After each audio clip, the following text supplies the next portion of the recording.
Hello everyone and welcome back to our channel. जो students पहली बार विजिट कर रहे हैं तो do subscribe it and don't forget to press the bell icon so you never miss an update. तो हम हिस्ट्री ऑफ जेएनके के बारे में पढ़ रहे थे। लास्ट लेक्चर में हमने प्रताप सिंह पर ख़त्म किया था अपना lecture. Before that 1 or 2 points that I forgot to tell you about कि रणबीर सिंह के रूलिंग पीरियड में इंडिया में सिपाही म्यूटिनी चल रही थी। कब? 1857 में। तो उसमें रणबीर सिंह का क्या स्टैंड था? वो ये स्टैंड था कि वो ब्रिटिशर्स की हेल्प कर रहे थे टू बिसीज दिल्ली। ठीक है, म्यूटिनी को दबाने में जो रणबीर सिंह हैं वो हेल्प करते हैं ब्रिटिशर्स की। तो अगर आपसे ये क्वेश्चन भी पूछा जा सकता है कि जब सिपाही म्यूटिनी हो रही थी पूरे इंडिया में तो हमारे जेएनके का रूलर कौन था? देन रणबीर सिंह के जो हैं वो 5 से 6 बेटे थे, जिसमें से एक प्रताप सिंह थे और एक अमर सिंह थे और भी जो रूलर्स थे, जिसमें से प्रताप सिंह जो है वो इनके सक्सेसर बन के निकलते हैं। बट देन प्रताप सिंह का अपना कोई बेटा नहीं हो पाता, इसलिए जो उनके रेन को आगे संभालता है, उनके शासन को संभालता है, वो कौन होता है? अमर सिंह के बेटे हरि सिंह। तो प्रताप सिंह के बाद उनका रूल जो है वो उनके नेफ्यू को मिलता है हरि सिंह, जिनका शासन काल क्या है? वो है 1925 से लेकर 49 एडी तक। तो हरि सिंह जो थे वो हमारे जेएनके के लास्ट रूलर थे, क्योंकि उसके बाद इंस्ट्रूमेंट ऑफ एक्सेशन साइन करने के बाद हम गवर्नमेंट ऑफ इंडिया के अंडर आ गए थे। We were having our own prime minister and governor. Okay, तो चलिए पढ़ते हैं हरि सिंह के बारे में। सबसे पहले तो ये अमर सिंह के बेटे थे। ओके, राजा अमर सिंह जो कि प्रताप सिंह के भाई थे। And he was born on when 23 सितंबर 1895। ये डेट इंपॉर्टेंट क्यों है? क्योंकि हम इस डेट पे अपनी स्टेट हॉलीडे की डिमांड कर रहे थे। ऑल्सो जो हरि सिंह थे वो अपने प्रताप सिंह अपने अंकल द्वारा जो है वो कमांडर इन चीफ अपॉइंट किए गए थे। किसके? स्टेट फोर्सेस में इन 1915 in the Pratap Singh rule जो है ये स्टेट फोर्सेस के कमांडर इन चीफ जो है वो अपॉइंट किए गए थे। अब स्टेट फोर्सेस क्या थे? ये हमारी स्टेट की अपनी फोर्स थी। ओके, जो कि इंस्ट्रूमेंट ऑफ एक्सेशन साइन करने के बाद हमारी इंडियन आर्मी के अंडर आ गई थी। Okay, and later on it was renamed as JNK regiment. तो इनके रूल के टाइम पे मेन डेवलपमेंट्स क्या हुए अब वो पढ़ते हैं। अब ये जो है इन्होंने बहुत सारी डेवलपमेंट करवाई है लाइक हिज प्रेडिसेसर्स। ठीक है, इन्होंने रिफॉर्म्स करवाए हैं, सोशल भी, इकोनॉमिक भी और एडमिनिस्ट्रेटिव रिफॉर्म्स भी इन्होंने बहुत सारे करवाए।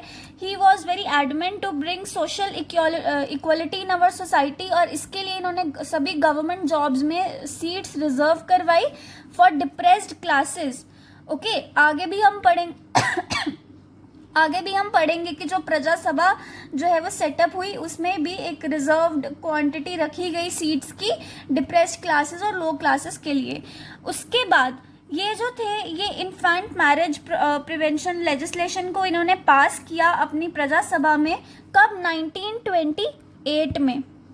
1928 में इसमें जो है बॉयज़ की जो एज है, मैरिज एज है, वो सेटअप की गई एट 18 ईयर्स और गर्ल्स की करी गई एट 14 ईयर्स, जो कि लेटर ऑन गर्ल्स की 16 हो गई और बॉयज़ की जो है वो 21 हो जाती है ईयर्स ऑफ एज।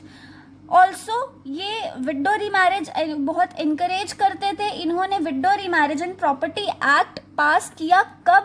1932, जो कि शारदा एक्ट जो कि नेशन वाइज जो है पास हुआ था, उसके भी पहले जो है ये एक्ट जो है वो पास हो चुका था।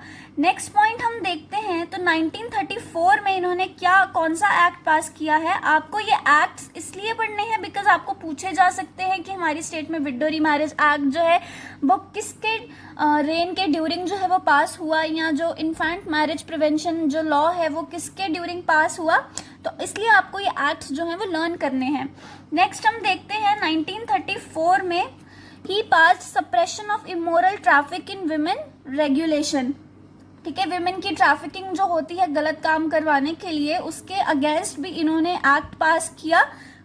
और इस एक्ट के तहत जो ब्रॉथल्स होते हैं उनको भी इन्होंने बंद करवाया।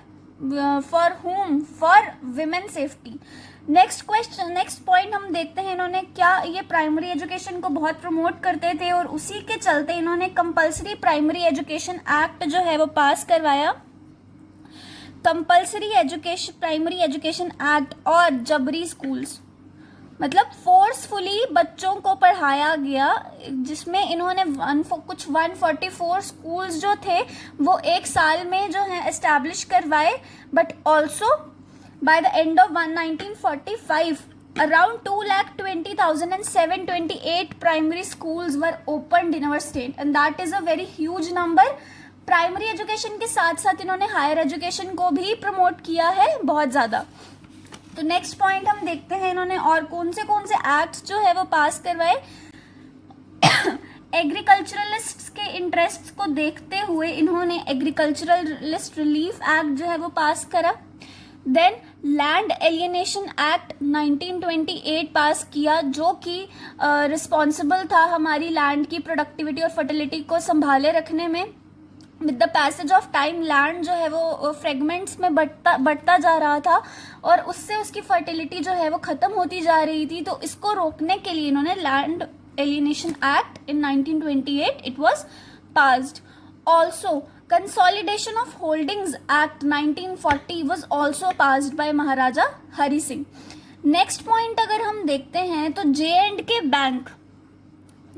बैंक जो कि अपनी रिक्रूटमेंट के लिए बहुत ज़्यादा कंट्रोवर्शियल है, उसको इस्टेब्लिश करा कि इन्होंने इनके रेन में इस्टेब्लिश हुआ इन 1938 AD।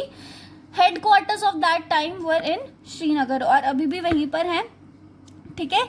उसके बाद प्रजा सभा की हम बात कर रहे थे जहाँ पे रिजर्वेशन की बात करी जा रही थी। तो 1934 में जो है Praja Sabha it was established which is also called as state legislature. Okay, state legislature it was established और इसमें टोटल ऑफ 75 मेंबर्स थे at that time of establishment, जिसमें से 33 were elected, okay, and rest were nominated. Okay, ये 33 जो हैं वो आगे जाके 39 बन जाते हैं हमारी प्रजा सभा में। ओके, इसके साथ ही साथ जे एंड के हाई कोर्ट कॉन्स्टिट्यूशन जो है वो हरि सिंह ने अनैक्ट करवाया अपनी प्रजा सभा में, तो नहीं, उसके पहले ये अनैक्ट हो चुका था इन 1928 AD। के तहत हमारा एक चीफ जस्टिस होंगे और आगे 2 जजेस होंगे हमारी हाई कोर्ट में। ओके, नेक्स्ट पॉइंट हम पढ़ते हैं तो he issued N order on 31 जनवरी 1927। जो हमारा स्टेट सब्जेक्ट का जो है कॉन्सेप्ट था वो किसने इंट्रोड्यूस करा था? हरि सिंह ने इंट्रोड्यूस किया था 31 जन 1927 को, जिसके तहत जो रेजिडेंट्स ऑफ हमारी स्टेट होंगे उन्हीं को हमारा ये स्टेट सब्जेक्ट का जो टैग है वो दिया जाएगा, ऑल्सो सर्टिफिकेट। ओके, व्हेन 31 जनवरी 1927। तो स्टेट सब्जेक्ट्स को डेफिनेशन उसकी देने के बाद जो भी ये एक्ट्स थे कि लैंड किसको दी जाएगी किसको नहीं दी जाएगी, हमारी स्टेट में कौन लैंड खरीद सकता है या नहीं खरीद सकता, it all worked according to this state subject definition. Okay, जो कि अब जो जाकर है चेंज हुई है हमारे डोमिसाइल में। तो नेक्स्ट पॉइंट हम देखते हैं इन 1932 all J&K Muslim Conference was found. Okay, J&K Muslim conference जो है वो फाउंड करी गई इनके शासनकाल में। उसके फाउंडर कौन थे? चौधरी गुलाम अब्बास, बट उनके प्रेसिडेंट कौन थे? शेख अब्दुल्लाह, जो कि आने वाले टाइम पे हमारी पॉलिटिकल हिस्ट्री के बहुत इंपॉर्टेंट फिगर हैं जो शेख अब्दुल्ला है। तो हरि सिंह जो हैं अब इनके टाइम पे ये शेख अब्दुल्ला ने अपनी मुस्लिम कॉन्फ्रेंस बना ली और देन थोड़े समय के बाद इन्होंने सोचा कि इस कॉन्फ्रेंस को सिर्फ मुस्लिम्स तक लिमिट क्यों रखा जाए, तो इसलिए उन्होंने जो इसकी पार्टिसिपेशन थी it was open to all Muslim, Sikhs etcetera, and so the Muslim Conference was converted और renamed into National Conference and when it happened in 1939। उसके बाद हम सब जानते हैं कि हमारा इंस्ट्रूमेंट ऑफ एक्सेशन साइन हुआ। उसके पहले हम एक प्रिंसली स्टेट थे, बट जब पश्तूनी हमला होता है वहाँ के जो ट्राइबल्स हैं वो हमारी स्टेट में जब आते हैं, पीर पंजाल रेंज पे अटैक करते हैं, तो उसके बाद हम जब गवर्नमेंट ऑफ इंडिया से हेल्प मांगते हैं कि हमें इंस्ट्रूमेंट ऑफ एक्सेशन साइन करना पड़ता है। और इसी के साथ जो हरि सिंह का जो रेन था it came to an end. तो प्रिंसली स्टेट जो है वो ख़त्म हो जाती है उसके बाद और हम इंडिया का एक पार्ट बन जाते हैं। और उसके बाद ये एक वॉलंटरी एग्जाइल में चले जाते हैं 1947 में। 1947 में जो है ये अपने वॉलंटरीली एग्जाइल कर लेते हैं। Okay, and then in 1961 Maharaja Hari Singh he died at Bombay. तो इस तरह जो हमारा डोगरा रूल है it came to an end. उसके बाद जो इनके बेटे होते हैं, हरि सिंह के बेटे कौन थे? करण सिंह जो हैं उनको हमारी स्टेट का कॉन्स्टिट्यूशनल हेड जो है वो अपॉइंट कर दिया जाता है। बट अगर हम डोगरा रूल देखें तो डोगरा रूल जो है वो हरि सिंह के साथ ही खत्म हो जाता है। And that's for all in the history of Jammu and Kashmir. Next lecture में हम आपके साथ अपना नेक्स्ट टॉपिक डिस्कस करेंगे, तो उसको देखने के लिए बने रहिए हमारे साथ। हमारी वीडियोस को शेयर कीजिए, और अगर आपको वीडियो पसंद आता है तो do like it and share it with your friends. और अगर आपको कोई क्वेरी है तो आप हमको कमेंट सेक्शन में कमेंट करके पूछ सकते हैं, या हमारे व्हाट्सएप ग्रुप में आप अपना क्वेरी डाल सकते हैं। Also do follow us on our social media handles. And आज के लेक्चर में बस इतना ही, and thank you so much for watching. Have a nice day.